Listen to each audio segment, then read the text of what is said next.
This is an interview with Jane Lehman, Professor Emeritus of Reading with Elgin Community College of Elgin, Illinois. Jane was employed with Elgin Community College from 1968 to 2002 and made significant contributions to the college within the areas of curriculum development in the reading program, as well as the growth and development of the Learning Skills Center. In addition, Jane served vital roles within the Curriculum Committee and the Train the Trainer Clinical Supervision Project. This interview is being conducted on July 31st, 2018 at Elgin Community College. The interviewer is Polly Nash and the videographer is Jack Weiss. Welcome, Jane. Thank you. May we start out with a little bit about you personally. When and where were you born? I was born, you really want to know when? Sure. Okay, June 10th, 1945 in Birthday cards are coming. Birthday cards are welcome. In Fairbury, Illinois. My family was living in Forest, Illinois, where my dad was a grain elevator manager in the nearby town of Strawn. And then we moved to Odell, Illinois, when he was offered a job to be the grain elevator manager at the Quaker Oats elevator in Odell. So I was raised in Odell. And that's a big metropolis in Illinois. It's a huge metropolis of 1,000 people, a farming community about 80 miles south of Elgin. And are you an only child, or do you have... I am not. I have a sister, Ann, who is 2 years older than I am. Okay, but you're the baby. I was the baby. I'm still the baby. That's true. Tell me about your early education. You went to school in Odell? I went to school in Odell. My mother was also a teacher. When I went to first grade, my mother went back to teaching second grade. So that means my mother was my second grade teacher. And no, she didn't give me any special privileges. She was very clear about that. So all my education was Odell Grade School, Odell High School. It was a small high school. I graduated with 14 in my high school class. Oh my goodness. The same 14 kids I started first grade with, well, mostly the same 14. We probably were 20 or so when we started. But it was a small class, so in that case there are advantages and disadvantages, of course, to a very small school. But we had a good faculty, and that gives you the opportunity to do a lot of things. I was in band and swing band and chorus and girls chorus, mixed chorus, was on the yearbook staff, was in all the school plays. I was even a cheerleader for a couple of years, and of course that came in handy when I got to ECC because I think my first year here I was the cheerleading sponsor. I made sure that was only a one-year gig. A one-year appointment. Yeah. And then after high school? High school I went to Illinois State. Illinois State was 45 miles down the road. It was Illinois State Normal University when I enrolled. My freshman year there was a movement afoot to get rid of the normal out of the name, and so I enrolled at Illinois State Normal University and I graduated from Illinois State University. My mother had gone there, my sister was there when I got there, so it was a pretty easy transition to college. And it was called a normal school because? Because it was originally set up for teaching, just for teachers to, and that's when my mother was there. And is that what you had planned to do when you went off to college? It was. I had planned to teach high school. I was an English major and I was an education minor, and my plan was to teach high school English. And after you graduated with your baccalaureate, then what? Well, before I graduated with my baccalaureate, the spring of my senior year, I was out interviewing for high school English jobs. And I was being offered high school English jobs. But along with the offers were coming the news that I would be teaching, in addition to freshman comp, I would be teaching developmental reading classes. And that came as a bit of a surprise because at that point I had I think, one 9-week course, a half a semester's course in teaching reading. So I was a bit taken aback and probably, if I'm really honest, a bit panic-stricken at the notion of having to teach reading. So I went back to campus and I went to the reading department, and as I found Lessie Carlton, who was a professor in the reading department, and I said, Dr. Carlton, what am I going to do? They want me to teach reading.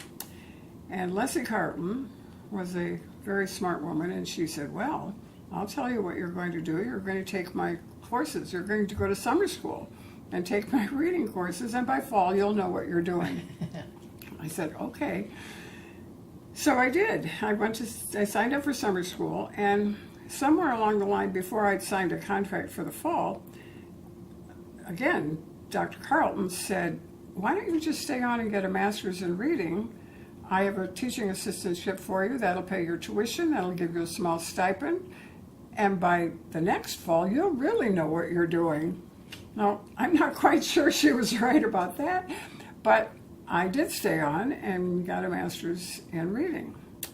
And again, back to Lessie Carlton. She's planning my schedule because she's my advisor. And she said, now, one of the courses you simply must take will be Introduction to Community Colleges, taught by Eldon Lichte, because community colleges are the next big thing in higher education. And this is what year? This would be the fall of '67 or the spring of '68. Okay.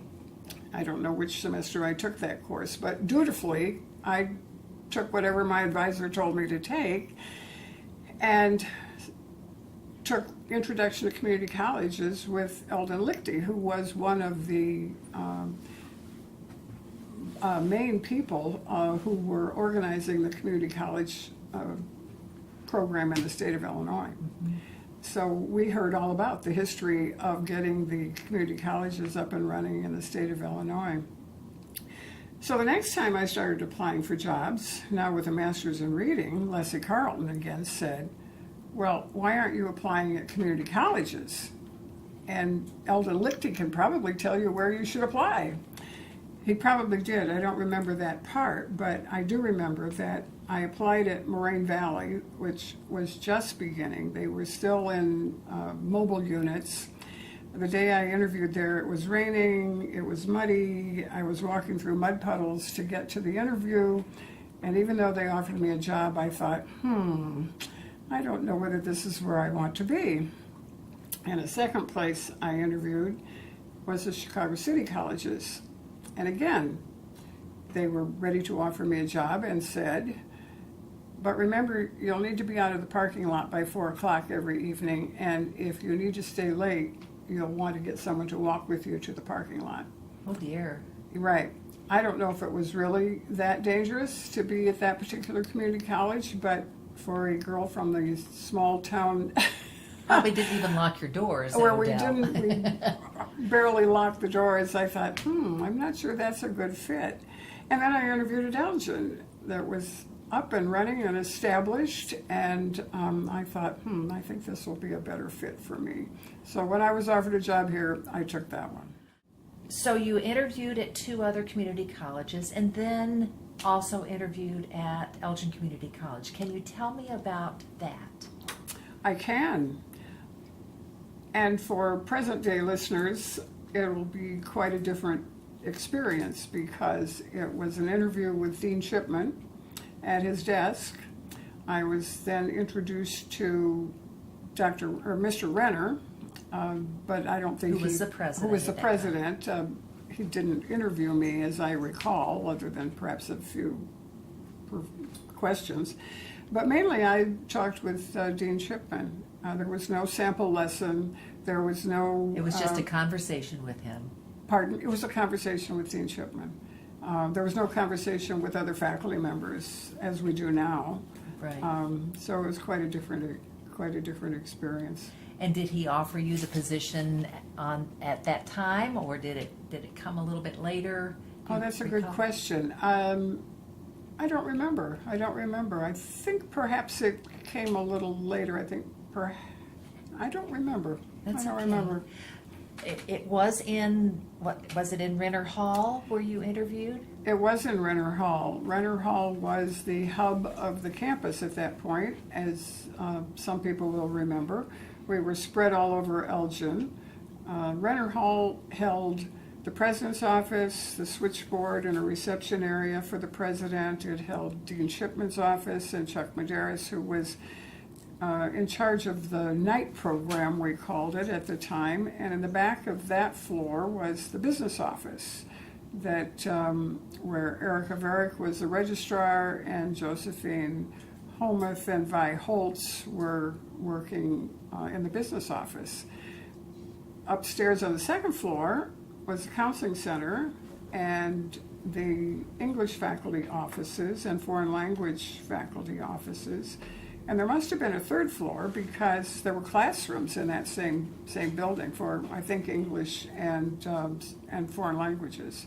And in the basement was the faculty secretary, who was Joan Lash, and I think I'm correct about this, that I think she was the secretary for the entire faculty.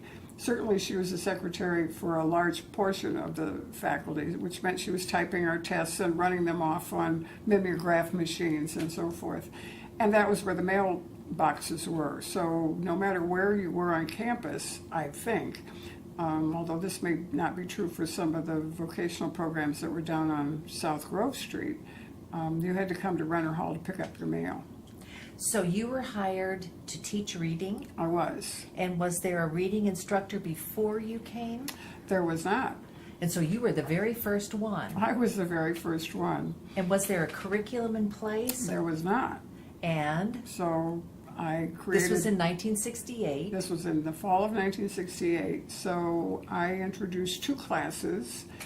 They were both 90-level classes. They didn't count for graduation, and they didn't count, of course, to transfer. So students took those classes on the advice of their counselors.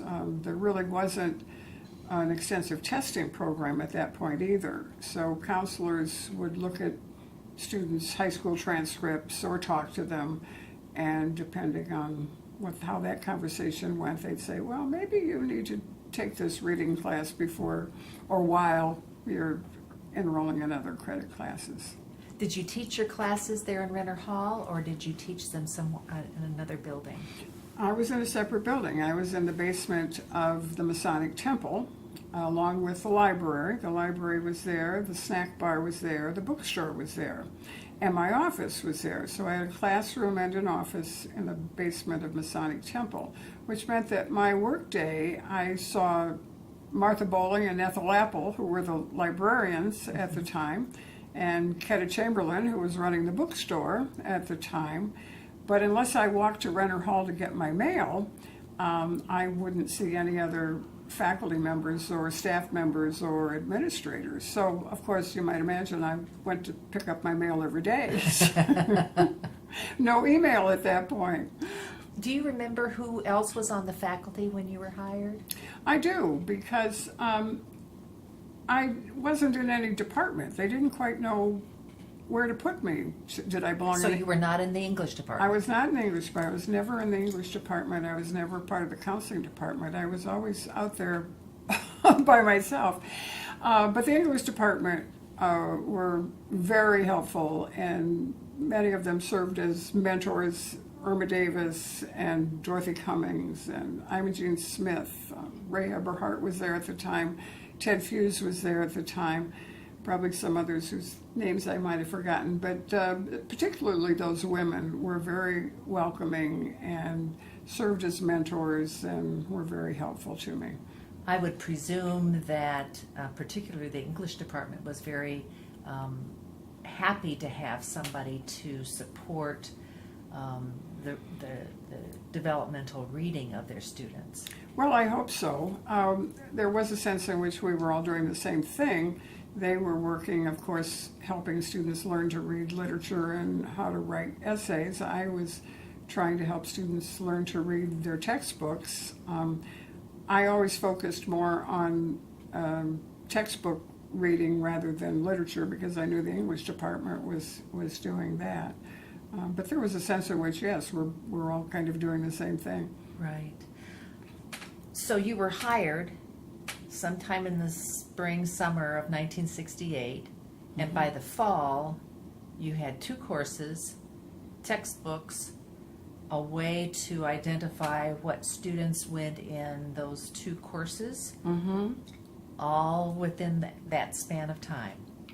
Correct. Although it's not really accurate to say I had a textbook. For several years I taught without a textbook. Oh. I had a library full of books, textbooks, other books that I could draw on to ask students to do things in. And of course I encouraged students to bring their own textbooks, because a lot of what we were doing, we were talking about how do you read a textbook? What do you need to do? What makes reading this textbook so hard? What makes it, on the few occasions that it's easy, why is it easy? So we were using their textbooks and their courses for vocabulary and for looking at the structure of how textbooks are written. Got it. Interesting. Tell me about the students in 1968, those late 60s. Well, that was an interesting time, of course, because we're in the middle of the Vietnam era. So some of my students were coming directly out of high school. So I had the usual 18-year-old who perhaps had decided to go to college the day before they signed up, which was often the students I got in my reading classes. But I also had, at some points, I had returning Vietnam veterans who were coming back to school.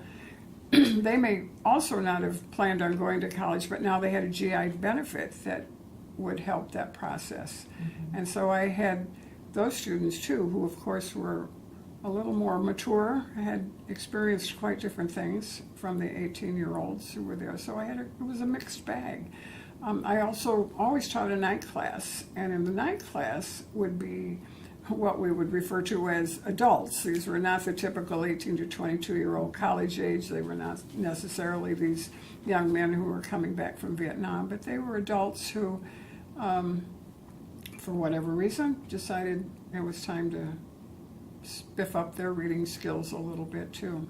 Did you see a difference in the skill set, in the go-get-em nature or anything between the traditional 18-year-olds and the adult students that you taught? Oh, I think so. The adults, I think I've seen, have always been often more motivated, more serious. They might have been those 18-year-olds at one point, not terribly interested in school, not really planning to go to college, but life circumstances changed, or they simply matured and decided they did want to go to college, and so now they were back and trying to make that transition a little bit easier than they would.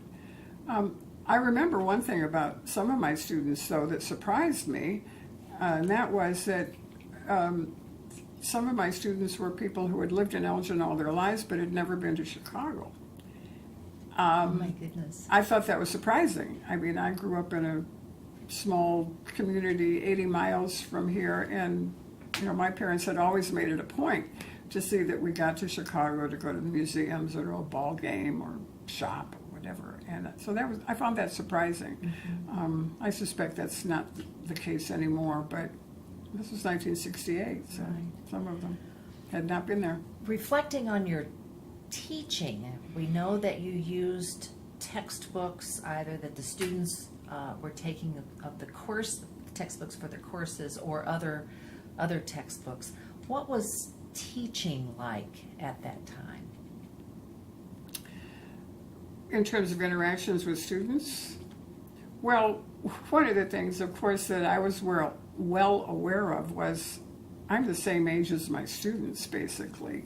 I'm younger. Or younger. Than some of these, and certainly have had different life experiences than these guys who were coming back from the Vietnam War.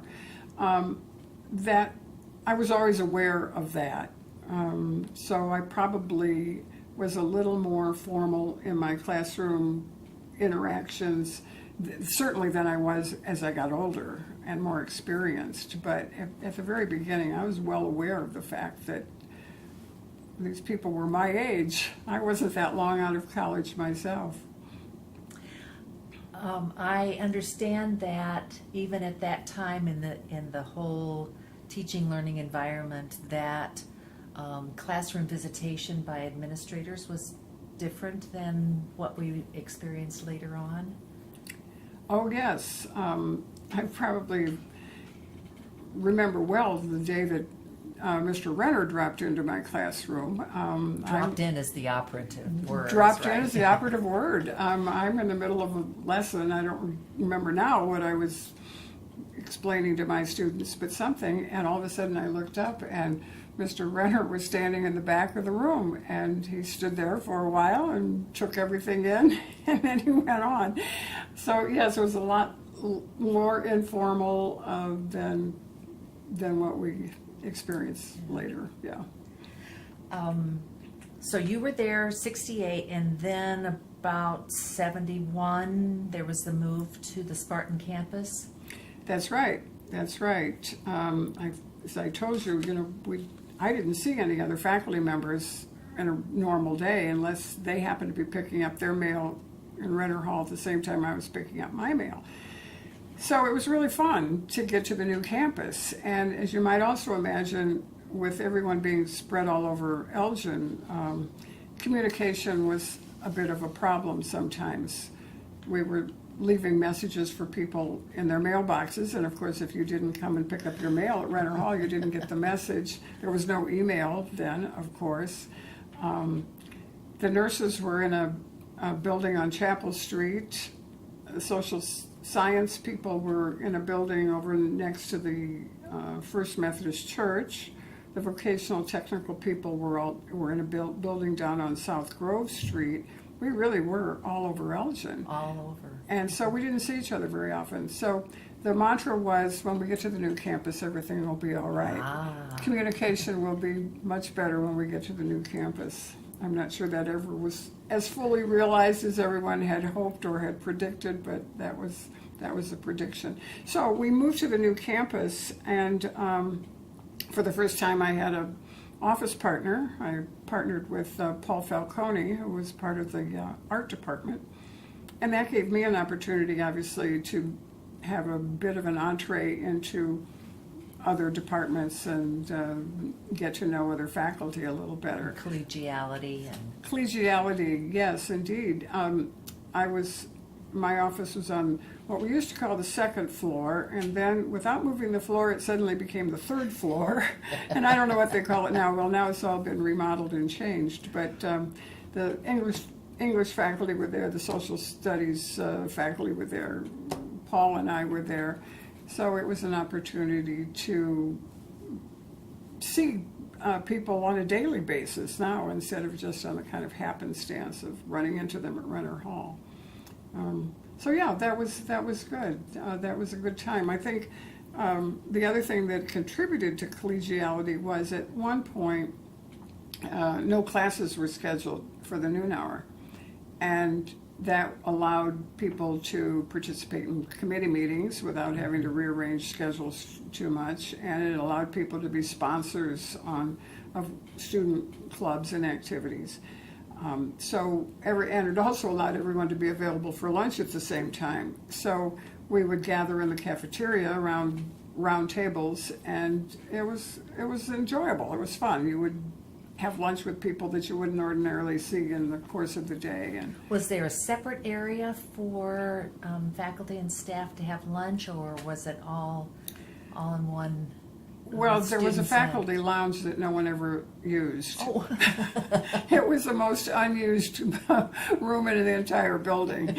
I don't know how that happened, but no one ever used what was called the faculty lounge. It might be it was a faculty/staff lounge, but I don't think the staff used it either. No, everybody was out in the regular cafeteria having lunch together. So you had your office was up on what's called the third floor now, but was at one point called the second floor, and then you had your own classroom. Did you share a classroom with other departments? I think I had a dedicated classroom. I'm having a little trouble remembering some of that, but I think I had a dedicated classroom. But then over the years, there were lots of reorganizations and lots of moves.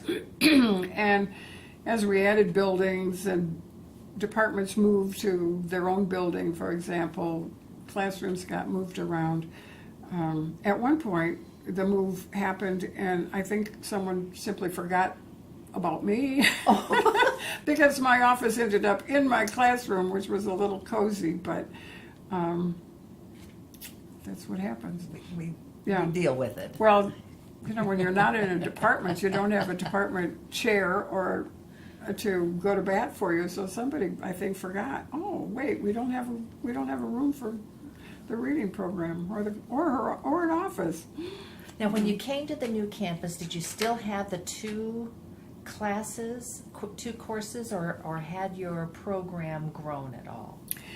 I think the program grew a little later than the move to the new campus. I think when we came to the new campus, it was still reading 90, reading 91. We introduced reading 100 around the time, around about 1977, about the time that the Learning Skills Center was established, which we can talk about. That was a credit class and counted toward graduation. It was a 3-credit class now, and it counted toward graduation, but it still didn't count as transfer. The transfer level reading class, reading 110, was introduced probably around 1987, something like that, and that was a 3-credit hour course that could transfer. You could transfer. You could certainly use it for graduation, but you could also transfer it to the universities. So that made a difference in terms of enrollment. For students are reluctant to take a class for which they don't get credit. Tell us about your thinking and thought processes to develop additional courses for your students. Well, part of it was a matter of responding to what we thought students needed. Part of it was a response to the fact that, other colleges also, this was kind of evolving all over the place. Community colleges were new when I started. The curriculum was brand new, and we all kind of evolved together, as a matter of fact. We met as professionals in the state of Illinois. We had some organizations where people who were doing the same thing I was doing would meet and confer and share ideas. And so part of it was a matter of keeping up with the times, I suppose. Students wanted courses they could transfer. And so we needed to change the course so that it was eligible for transferability. In the very beginning, students were placed into your courses based on counselor recommendation. Correct. Did that continue? Did that change? Was it modified at all? Oh, that changed. In about I think the 80s, somewhere in the 1980s, I chaired a committee on assessment. And because the question was, because at that point I think the only students who really had to be assessed as they entered were students who wanted to take English 101. It was the only class that had mandated placement. So the conversations were, well, what about students in math? What about students' reading abilities? Should they be assessed? If so, how should they be assessed? And once we assess them, what do we do with that information? So a faculty committee met, and the conclusion was that all students who were taking 6 hours or more of credit classes needed to be assessed in English, reading, and math. At that point, we still weren't using that information for mandated placement in reading, but it was being used, again, for advising. And about the same time, once we had those data on so many of our students, I worked with one of my colleagues at Harper, Lee Vogel, who was doing the same thing I was doing at Harper, and we did research for ECC and Harper, respectively, where we looked at the correlation between success in certain reading-heavy courses, for example, psychology, sociology, biology, data processing. We looked at what reading scores did students have who were then earning A, B's, and C's in those courses. So you had the data. We had the data. And then you had follow-up information, research, to see, okay, based on this, how did they do in the reading-heavy courses? Exactly. We defined success as A, B, and C. Got it. Got an A, B, and C in psychology. We then ran the data to say, what did students who got an A, B, or C in psychology, what kind of a reading score did they have? And what we found was there was a significant difference between the reading scores that students had who then went on to get A, B's, and C's in a particular course, different from those students who got D's and F's in those courses. So now we had more data for the counselors and for students to say, students who are successful in this ECC course, other ECC students, just like you, students who are successful in that course have tended to have these kinds of reading scores. And you do, so you'll probably do just fine. Or sometimes you don't, and perhaps you need to take some other kinds of courses to prepare you for that experience. So it was still not required placement. Correct. And that But is because... Well, I'm not sure why. I suppose perhaps we never pushed to have it required. It became required later. I think it's required now. But at that point, it was still on the basis But it was based on data But you had that good the data. counselors could You could say share. to students, there were people who thought that we should not be requiring students to take these developmental courses. There were people who thought students have a right to fail. Mm-hmm. They should be able to try any course they want to take. And so I didn't necessarily push for it to be required, but I did push for there to be good information upon which people could make decisions. And okay, if you want to take that course, but students who have reading scores that are as low as yours, they don't pass that course. Right. And so you have this wonderful research on the correlation between the reading scores and success in reading heavy transfer level courses. And you've got these courses that you've developed, but you are still the reading teacher. That's right. At some point we had some people teaching part-time. Okay. And I don't remember exactly when that happened, but yeah, I was still the reading teacher. And so what did you do in terms of your own professional development, and how did you keep up with what was going on elsewhere?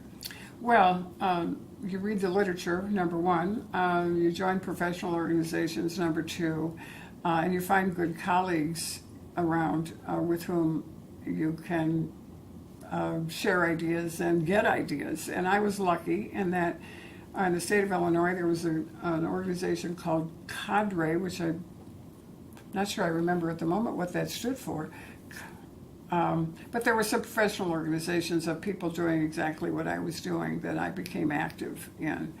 I found a very good colleague in Lee Vogel, who was at Harper College, and with whom I later wrote 2 textbooks for college reading classes. That was really a very good professional experience for me. So these two textbooks that you wrote with Lee, Right. they became then a part of your curriculum then for your reading courses? They did. Lee and I were both, I think, probably creating a lot of materials for our classrooms, and at one point we said, why don't we put this into a book and make it a little bit easier for ourselves, so we did. That was a good experience. That was a good professional experience. We then did a lot of workshops across the country, really, with community college and high school faculty, and we were invited to do presentations at professional organizations, College Reading and Learning Association, and so forth. I was active in the College Reading and Learning Association for several years. I was secretary for 3 years, and that was a good experience because those were, again, people who were doing the same sort of thing I was doing, and so you had a lot of good ideas and a lot of professional development. Right, and the formative years and the whole idea of developmental coursework and the importance of developmental coursework for our students and our student success.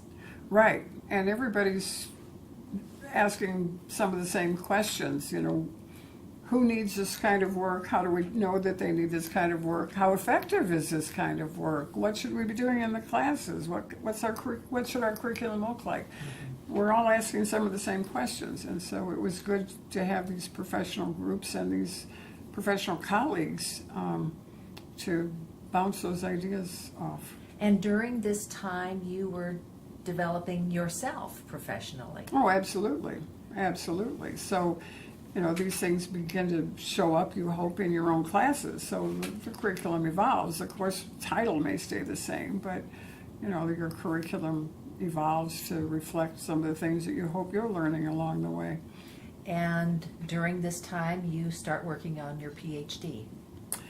That's right. That's right. I had discovered, if you will, Ken and Yetta Goodman at professional organizations. I probably saw them at the International Reading Association meetings that I would attend. And I was reading about their work in the professional literature, and really I can still remember the day I looked up from reading something that one of them had written and saying, these are the only people that I think make sense. And so I decided I wanted to take some of their courses, and I was eligible for a sabbatical, so I applied for a sabbatical to go to the University of Arizona and take courses with Ken Goodman and Yetta Goodman, who were internationally known in the field of reading. Ken Goodman's model of reading was very well known and was sort of the underpinning of the whole language movement. So I did. I went to the University of Arizona for a semester and took classes. And Yetta Goodman, sort of like Lessie Carlton a few years earlier, said, well, you should enroll in the PhD program. And so I said, well, okay, but it would be a degree in elementary education. I said, well, that isn't who I am. That's not going to be very useful for me. She said, well, enroll anyway, take the courses, and by the time you're ready to come back to finish, perhaps it'll be different. And it was. So in probably 10 years later, not quite 10 years later, but 6 or 7 years later, the University of Arizona had reorganized their reading program, and it now was in a department called Language, Reading, and Culture, which made sense for me. So I then took a leave of absence and went back, and that year allowed me to finish my residency and finish coursework, and I had taken other coursework at Northern and Teachers College, Columbia Way, so I had plenty of courses. I just needed to get them organized, and so I finished my residency, I came back, and by that time I'm eligible for another sabbatical, thank goodness, and I took a sabbatical and wrote my dissertation. And I claim I'm the only person I know who actually enjoyed writing my dissertation. I don't know if that's true, but I did. I had a great committee, and I had a good time writing my dissertation. That's great. I want to change the subject just a little and talk about the Learning Skills Center. Mm-hmm. And how you became involved with it, and how that all evolved. That evolved out of, I think, the overriding question of what do we do with developmental students? At that point, the English department was teaching developmental courses, the math department was teaching developmental math courses, I was teaching developmental reading courses, but we were doing them separately, and the question always was, well, should all these courses be in the same department? Should we take the English classes, the math classes, the reading classes, and create a separate department? And furthermore, what about these students who perhaps need some help of some kind, but for whatever reason they haven't enrolled in these developmental courses? What about them? We're always, of course, thinking about retention. We're always thinking about student success. We're always thinking about what can we do to help students be successful. And so I think that was really part of the impetus. Somehow I ended up chairing a committee to try to answer some of those questions. Jack Weiss, I think, was also on that committee. And at the end of a year of reading the literature and visiting other programs, the idea came to establish something that we ended up calling the Learning Skills Center, which was intended to provide support for students both individually and through some non-credit courses to help them with basic skills. So that's what we did. We left the English courses in the English department. We left the math courses in the math department. We left the reading courses in the non-department. But we established the Learning Skills Center, which, and Ruthie Eisman, who had been teaching German, was the first director of the Learning Skills Center. And we set up shop in one corner of the library. And you can talk to Jack Weiss about how that affected the library operations, or the Renner Learning Resource Center, as it was called by that time. But bookshelves were moved to create a wall, and the building and grounds staff came in and built some temporary offices that had doors but no ceilings, and we set up shop, and we provided tutoring for courses for all students enrolled in all credit courses. So the primary focus was supporting students by tutoring services. Well, tutoring, but also we had a whole raft of 1 credit or 1 hour non-credit classes in basic skills.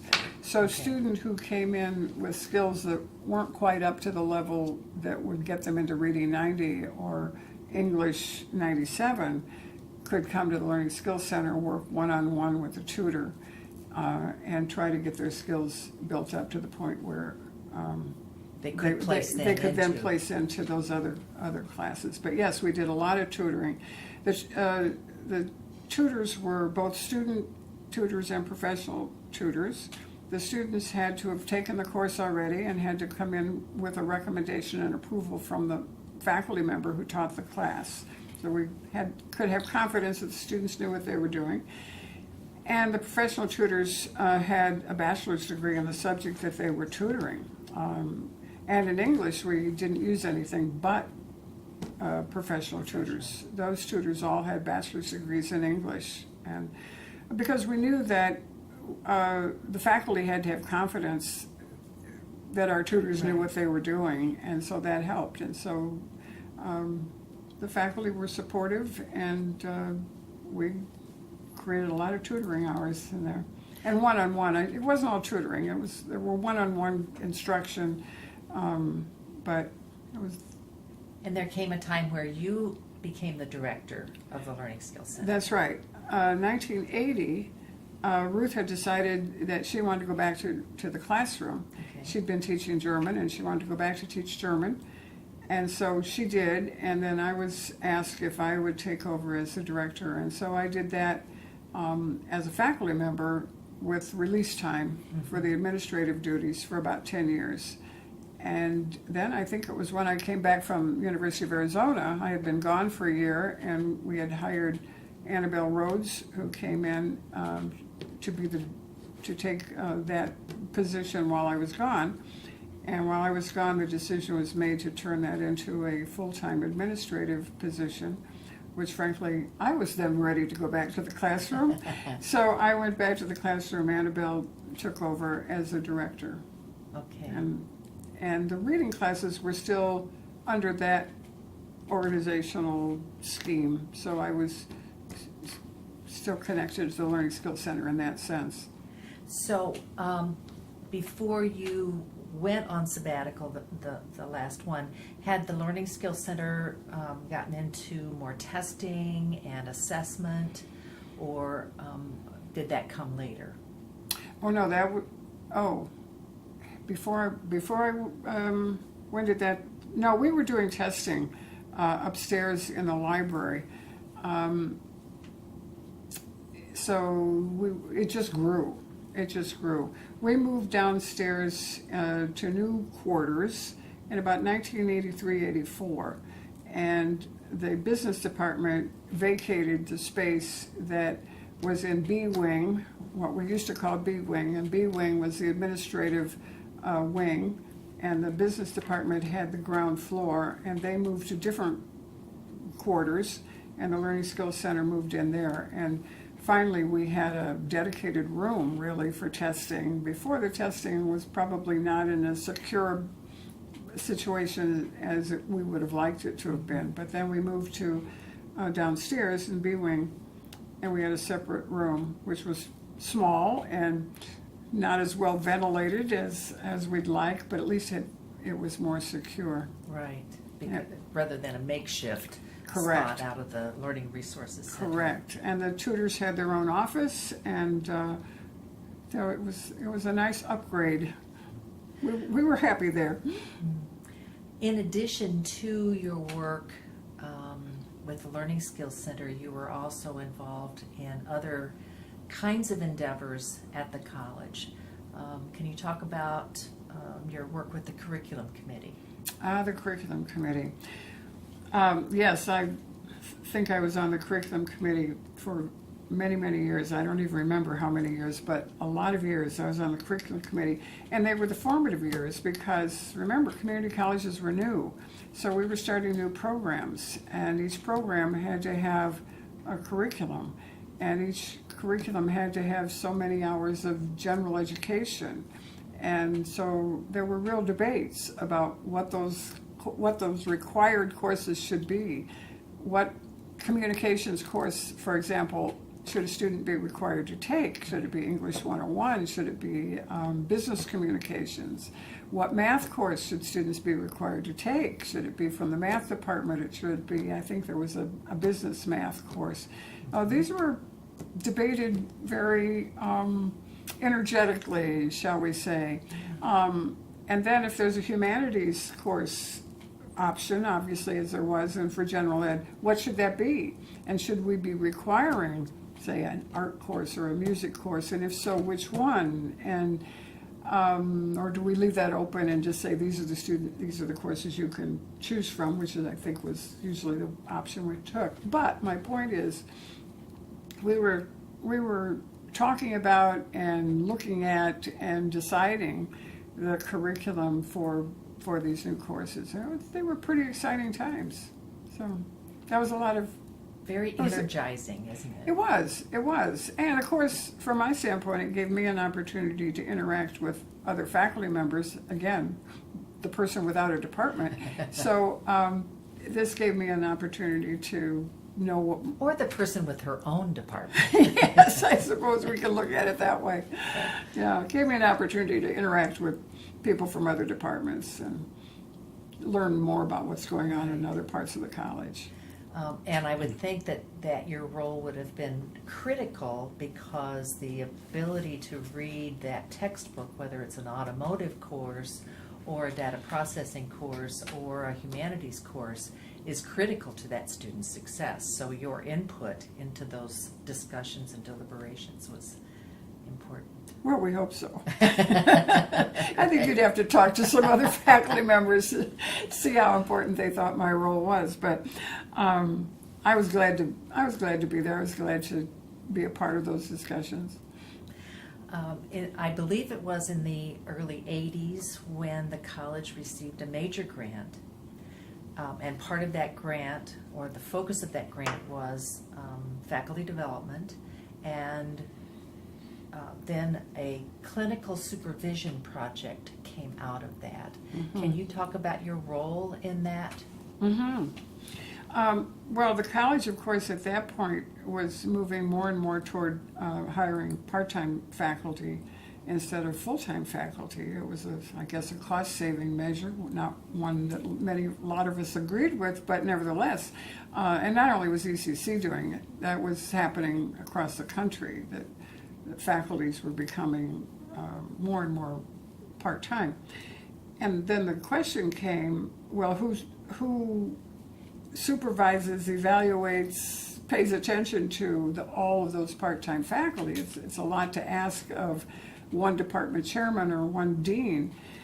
And so part of what we were doing was training ourselves and our colleagues to be the people who would sit in those classes to evaluate part-time faculty members' classes for retention and for rehiring and so forth.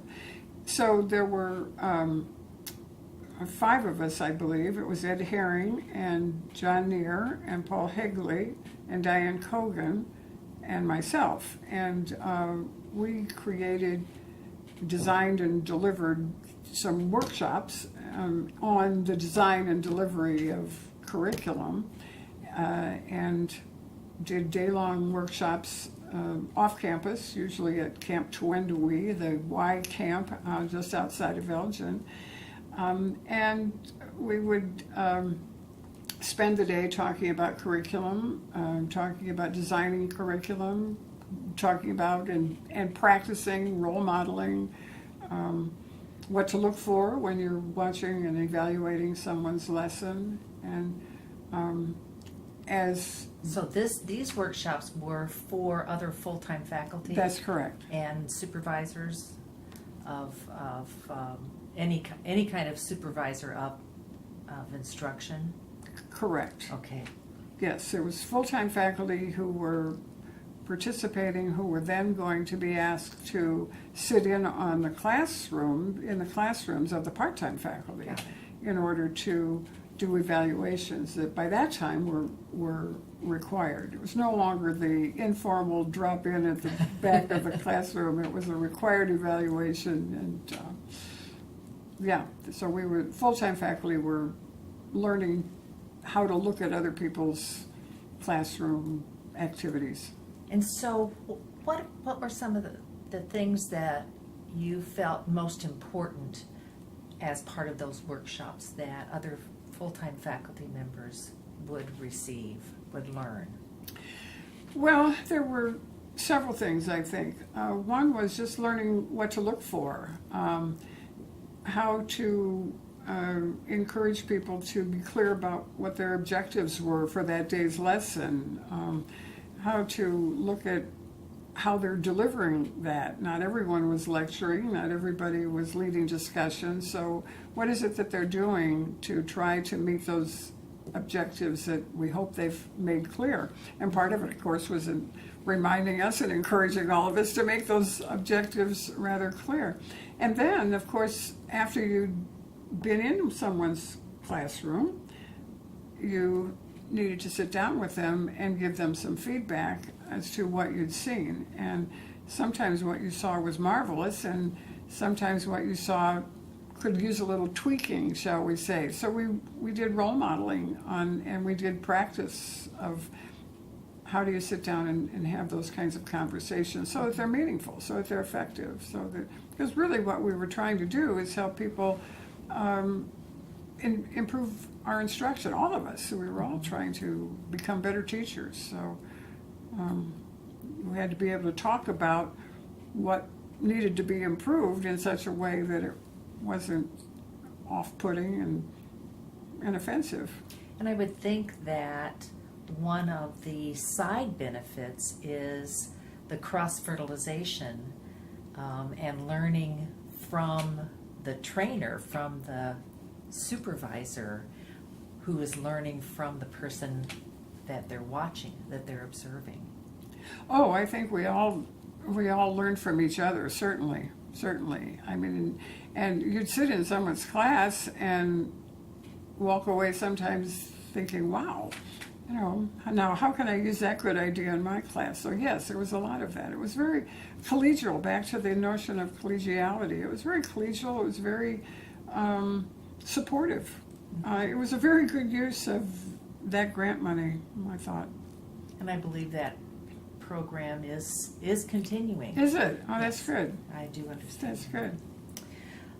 There's something that was called a Committee of 8. Can you tell us about that? Well, I can't tell you very much because it was a very long time ago, but at the very beginning, now of course the faculty is unionized and there's collective bargaining and there's a group of either faculty or staff, because the staff is unionized as well, that sits down with the board and talks about contract issues. But in the very beginning, there wasn't that organization and there wasn't that and the board was very much opposed to collective bargaining at that point. So this was before 1985 when the two associations were actually approved and formed. Right. In fact, I think I have I think it's a North Central report from 1979 in which at that point still, as you point out, there was still no formal organization for collective bargaining.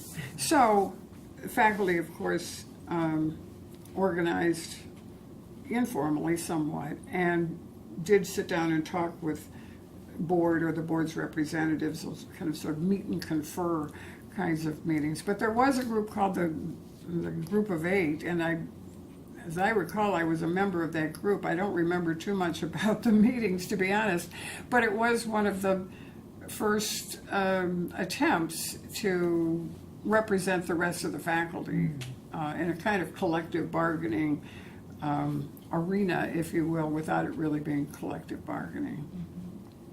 So this was a precursor. It was a precursor to that, of the course. actual collective Right. bargaining. At some point, we had and I don't remember when this was either, but at some point we had a salary schedule.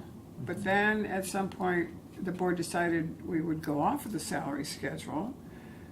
And then at some point when that didn't work out too well, they put us back on a salary schedule. And I think everybody breathed a sigh of relief when we finally got back on a salary schedule. It just made it more fair for everyone. People who got hired in while we were off the salary schedule probably didn't, did so at a bit of a disadvantage. Let's put it that way. Right. So as we're sort of looking at your career at Elgin Community College, are there any particular staff, faculty, or administrators you'd like to recall? Oh my goodness. Well, I worked under every president so far, including Dr. Som, as a part-timer. So I started with when Gil Renner was here, and so worked under every one of the other presidents. I had several deans. I think my first person I probably reported to was Chuck Medeiros. I reported to Ed Herring when he was here. I reported to Jack Weiss. Jack might have been my dean when I retired. There were, more people than it's hard to remember everyone. But some of the people in the English department, Irma Davis became a good friend. Blossom Wall was a good friend. She wasn't here when I started, but she came later. Imogene Smith. Edie Nagler was very active in faculty events and became a very good friend. So really too many people to That's a nice try thing to about a career such as yours, where you make friends that are from your colleagues and who stay your friends. Well, that's right. And this was my first job, you'll remember, out of college, and how many people retire from their first job? No one anymore. But I was here for 34 and a half years, and so the people I worked with did become my friends. It was a good place, both professionally and personally. And so you retired in 2002. Can you talk about some of your activities during your retirement?